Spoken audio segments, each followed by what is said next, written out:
to the channel, guys. Now today I have some information in regards to New Game versus New Game Plus and how they differ. One of the big things a lot of people have been asking about are like the essence multipliers, some of the upgrades and health multipliers and things like that. So I want to bring all that to you in a quick little video here, give my opinions at the end, let you guys all know what's going on so that way you guys can get right back into game. Now there will be timestamps, so you guys feel free to use those timestamps. And if you enjoy this, go ahead and give it a like, comment, any kind of feedback that you have. And if you're not currently subscribed, go ahead and subscribe. I upload videos every single day in regards to Souls games. I appreciate you guys. Let's just get right into the video. Now, the very first thing I need to warn everyone of is that as soon as you complete the game, your save is automatically converted to a New Game Plus save. So as soon as you finish that last boss fight, you cannot go back into the new game that you were currently playing. There's no way to do that at all. I found that out once I loaded my game up after I finally completed the game, and I was stuck on the credits until I finally clicked new game. So I do understand that. Now, if you have not made it to New Game Plus yet, these are the things that you're gonna be able to see immediately once you get into New Game Plus. That way, you can plan and prep ahead of time before you actually finish the game and are locked out of your new game. First thing you do notice is the fact that you can change Aegis again. You can change the way she looks, her cosmetics, and things just like that. The second feature that is a bit different are the Vestals. When it comes to the Vestals, they actually upgraded a lot. One, when it comes to the modules now go past level 3 up until I believe level 5. The requirement for those module keys go from 8 module keys for level 4, and I'm not sure, I'm gonna assume 10 module keys for level 5. Moving forward, the weapons can also get upgraded past level 5, meaning that once you new game, you can start all the way over with those weapons at level 5, and needing to get to level 6, you just need those bronze ingots and then cast irons and so on and so forth, all the way up to the orichalcos, if you know the Yu-Gi-Oh reference. From there, I do believe that it will go up to level 10 again. I don't think that they'll scale as high as quickly, like the scaling won't scale like it did with New Game, just because it needs to be able to maintain and balance the different damages, especially for the health, which you're going to talk about later on. But that's one of the things you do notice. And another thing is the barrettes do not upgrade. You cannot get any more of those Leviar stars or whatever. You can't get any more of those in order to level up those. Next, a big thing to know is the entire boutique resets.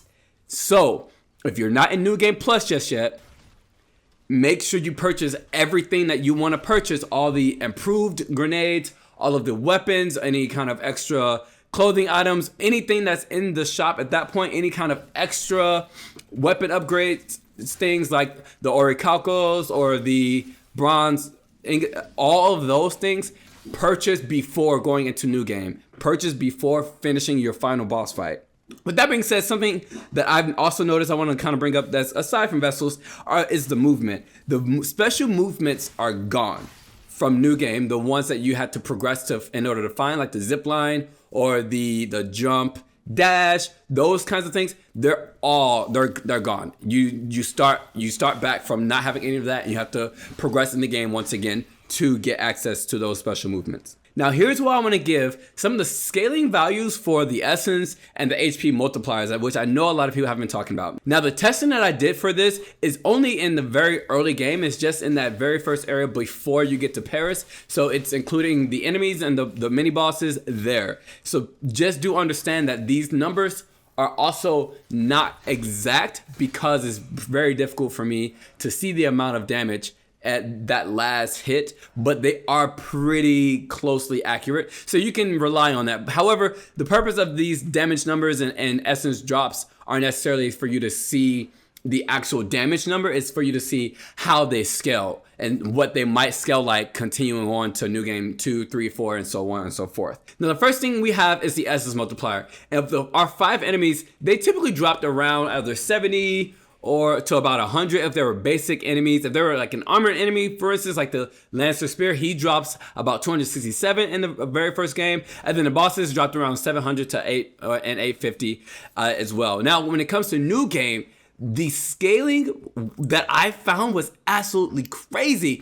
So for the basic enemies, which includes those Dectral and the Sinistral prototypes, also the Stalker, like those snakes, and enemies like that, their scaling was about 30 to 40 times much more. So as you can see, for instance, with the basic Dextral prototypes, the scaling went from 70 to 2855 in New Game Plus 1, which is insane. Now, the armor enemies, which I consider the Lancer, which is a spear, he only increased by 15 times, which is a bit... It's a bit weird that, you know, the stronger enemy, but not the boss style enemy, increased less. But that it also makes sense. There's a lot less of him in the world. If there was more, then maybe they would increase it. But a lot of the enemies that you're gonna want to farm are those lower scale basic enemies. If you guys are wanting to farm any kind of essence. Now, when it comes to the bosses were about at a 25 times scale value from their original New Game essence drops. So if you guys, like I said, want to do any kind of farming, farm those basic enemies. They'll be the ones to get you the most bang for your buck. Up next, we have the health multiplier, which once again, these are not exact numbers, but they are just as close as I can get them to.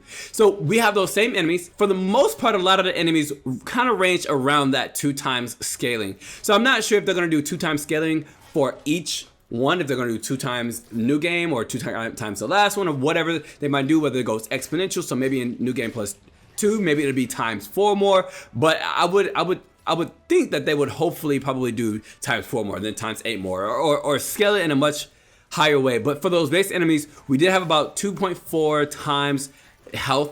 And then for those bosses, we had a bit less than that. Armor enemies were right around in the middle. The bosses didn't scale as hard as I thought that they would.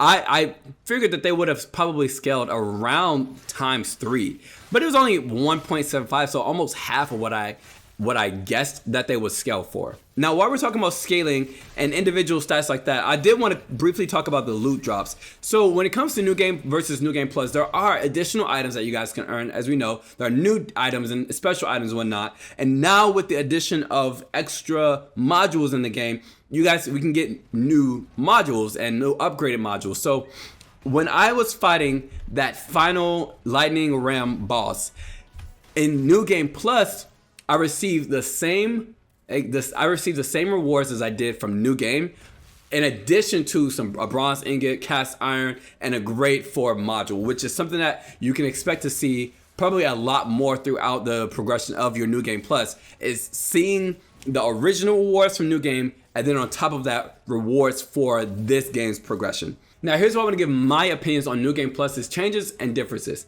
To be quite frank, I didn't notice any extra difficulty or anything like that. Granted, I am only in the early game, and typically in early games for New Game Pluses, you're extremely overpowered from all of the extra buffs that you've gotten from the end of the last game. And if you can beat the game's final boss, you're gonna be able to beat the first boss in the new game 10 times over in one sitting, you know? So I do have to say that, but it still didn't feel much more difficult. Another thing I have to say is I do enjoy the fact that they are giving us much more options to be able to upgrade. I love that I can upgrade my modules. I love that I can upgrade the weapons even past, you know, that point. I wish that we could upgrade our barrettes even more so, but I can understand being able to upgrade so many other things. I think that's great. It kind of adds more reasons to New Game Plus, you know, if you know what I'm saying. Like in other traditional like Soulslike games, once you've gotten what you got, that's it. You, no matter how many new games you do, you have only as many flasks or potions or whatever it is that you're going to get. But you can get more of those in this game. Now the question is, how many times can we new game, and are they going to allow us to continue to upgrade? Because that is a reason why typically the old Soulslike games don't traditionally allow you to level up or upgrade anything after you new game the first time. Now, just a few things that I don't like about the way that they new gamed. The first thing is I despise the fact that I cannot stay in my new game or in any specific game without having to leave or without having to wait to fight the end boss. That it's also ridiculous. In the last area, you can't even travel elsewhere once you get there. So it's confusing to me why they locked us out of being able to go back in the rest of the game and play around and farm and go pick up items and equipment, because I did really want to grab a lot of equipment. I'm sure that there's a lot of you guys out there as well that want to kind of grab a bunch of things and hoard a bunch of stuff before going into the new game, because I was going to do a lot of testing that way. So I don't think that was the best move for them, and to load the game up and see that I was stuck in the credits over and over until finally saying, okay, I'll just go ahead and new game. It's pretty, that's not the, I don't think that that's the way to go. I also don't like that you can't respec. I was hoping, and for those of you who don't know what respecing is, so respecing is allowing you to take your levels that you have, just the levels, amongst all of your attributes, and being able to redistribute those levels amongst your attributes in order to change your build. Now, one of the best things that I enjoy about new games are being able to keep my character that I have, keep those levels, keep all the equipment and all the stuff that I have, but changing up my build for the next new game and being able to try a different build on a harder level. That makes new game even more challenging, because now I have to figure out the mechanics and the move sets of a completely different build, which I can't do that. I already know the weapons that I have, and I can change the weapons that I have. I can upgrade different weapons, you know, that's the purpose of it. But I don't have the option to be able to change my build. So that's something that I was hoping that we would be able to see going into New Game Plus, which is pretty discouraging. So that's kind of my two things that I really don't necessarily like about how they did New Game. I will have to say the New Game Plus is just slightly a little bit underwhelming. I definitely didn't notice much difficulty, and there was a few things that I didn't necessarily like. But biggest thing is, for me, that I have noticed is a slight improvement in the game's performance for my PC. Slight improvement. I did have to go ahead and try using different recording software and all these different things. And what I'll be trying to do is get the best PC settings for Steelrising and be able to upload that for all my PC players out there. But if you guys want to know any more about the actual stats, the patches, the updates, or any of that kind of information here, go ahead and feel free to click on this video where I break down what this New Game Plus patch actually did, the patch side of it. So ladies and gentlemen, thank you so much for being here. I hope that you guys have enjoyed. If this video has helped you out at all, please give this video a like and comment down below and let me know. But most importantly, I hope that you guys have a beautiful goddamn day, and I'll see you guys in the next one. Bye guys.